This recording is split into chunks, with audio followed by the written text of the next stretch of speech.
Make sure you check out my other video about how shame hijacks your brain. Today we're going to talk about myths and actual brain functioning and how it all ties into self-care and us doing our part. So let's talk about what I see a lot in practice, which is women coming in for therapy, tired, needing self-care, burnout, and they endorse this Superwoman syndrome belief, which is this overarching belief that society has placed on women.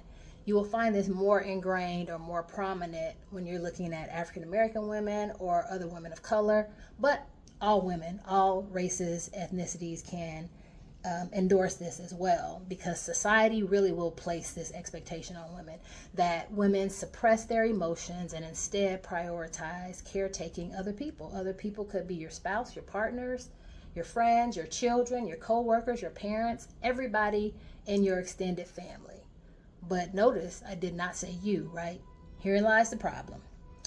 Also, what is related to self-care is how sometimes we work and work and work, overextend ourselves to the extent that we are actually damaging our brains. So as we talk about dopamine is the neurotransmitter in the brain that is responsible for reward, motivation, and pleasure, right?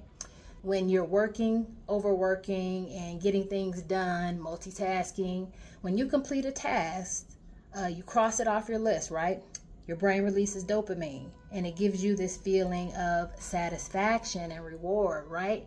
So what happens? You want that feeling again. So you do more things, you get more things checked off the list, you accomplish, you are successful, you feel good about the accomplishments. But the downside is now you've created this need for dopamine, this dopamine loop, you could call it, right?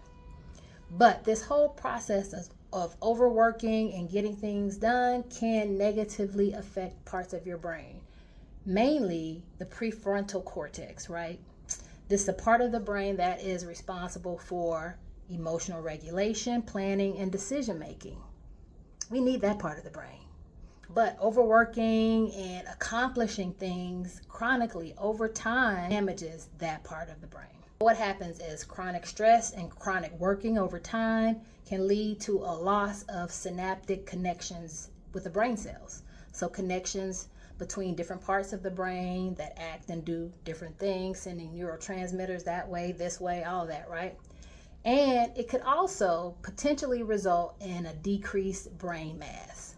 So smaller brain mass, right? So when we look at just the effects of chronic stress over time, we're going to see loss of connections, smaller brain size. And actually over time, you can even begin to see atrophy of the brain, certain parts of the brain that impact your cognitive abilities. So many detrimental and damaging effects of just overworking, getting things done, this whole Superwoman syndrome, accomplishment, this hustle culture. It's BS, really. It may not be BS as far as your accomplishments and efficiency and maybe the benefit or value you bring to other people, but when you look at what it does to yourself, it's killing you. It's not what we want.